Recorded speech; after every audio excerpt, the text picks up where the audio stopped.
حضرت عبداللہ ابن عباس رضی اللہ تعالیٰ عنہ سے مروی ایک روایت ہے، میں ایک دن حضور کے پیچھے بیٹھا ہوا تھا، سواری میں حضور کا ردیف تھا، تو حضور نے فرمایا اے بیٹے، اے لڑکے، میں تجھے کچھ کلمات سکھاتا ہوں، تو اللہ کے حقوق کا خیال رکھ تو وہ تیری حفاظت فرمائے گا، تو اللہ تعالیٰ جل شانہ کے احکام کی حفاظت کر، تو اسے اپنے سامنے پائے گا۔ اذا سألت فاسأل اللہ، جب سوال کرے تو اللہ سے ہی سوال کرے، اللہ سے مانگنے کا مزاج پیدا کر لے کہ فرمایا تمہارے جوتے کا تسمہ بھی ٹوٹ جائے تو وہ بھی اللہ سے مانگو۔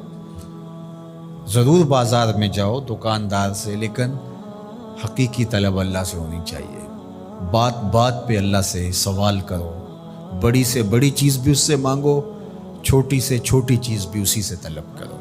ہماری ساری ضرورتوں کا کفیل ہمارا رب، ہمارا مالک ہے۔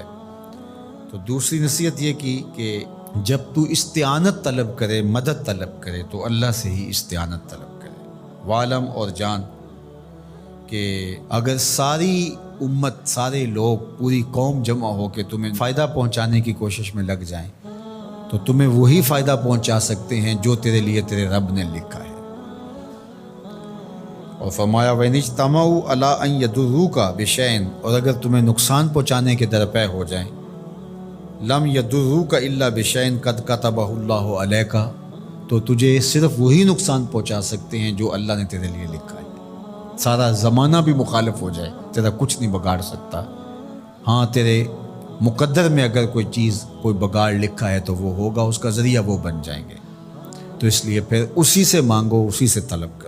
رفعت الاقلام وجفت الصحف، جو لکھنا تھا اللہ نے لکھ دیا، لکھنے کے بعد قلم اٹھا لیا گیا اور جن صحیفوں پہ لکھا تھا وہ خشک ہو گئے، اب کتابیں بند ہیں، تو اس لیے اس نے تیرے لیے جو لکھا ہے وہ ہو کے رہے گا، تو خام خواہ لوگوں سے ڈرنے کی ضرورت نہیں ہے، اور تیرا فائدہ، تیرا نقصان اسی کے دستے قدرت میں ہے، تو اسی سے طلب کر، اسی سے مانگ۔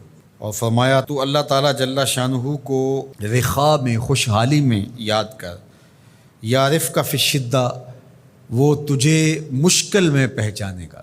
یعنی جو شخص خوشحالی کے دور میں اس کے پاس دولت ہے، صحت ہے، تو اللہ تعالیٰ کو فراموش نہیں کرتا، اللہ اس کی بدحالی کے زمانے میں اس کو فراموش نہیں کرتا۔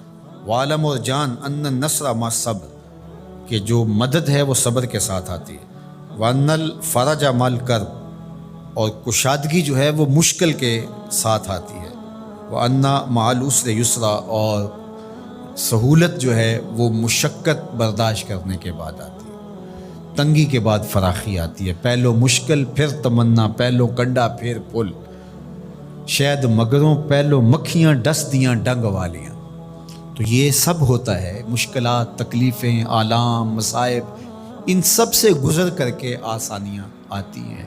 خود حضور کی زندگی دیکھ لیجئے، مدنی زندگی مکی زندگی کے گزرنے کے بعد، طائف کے مراحل کو طے کرنے کے بعد آتی، تو ہم ڈائریکٹ اگر چاہیں مکی زندگی کو اختیار کیے بغیر اور طائف کی مشکلات اور سنگلاخ راستوں سے گزرے بغیر مدنی برکتیں حاصل کرنا، تو وہ نہیں پا سکتے۔